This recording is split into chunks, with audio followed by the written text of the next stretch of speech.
Zabbuli ey'e13 ya mukulu w'abayimbi, Zabbuli ya Dawudi. Okusaba okuddibwamu. Ayi Mukama, olituusa wa? Ononneerabira emirembe gyonna?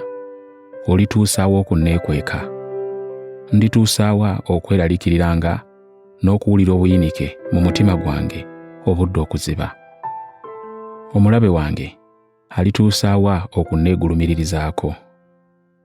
Lowooza onziremu, Ayi Mukama Katonda wange, nzizaamu amaanyi nneme okufa.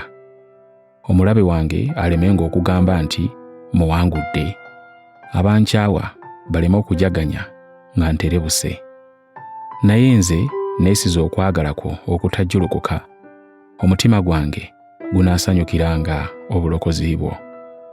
Naayimbiranga Mukama kubanga ankoledde ebirungi bingi.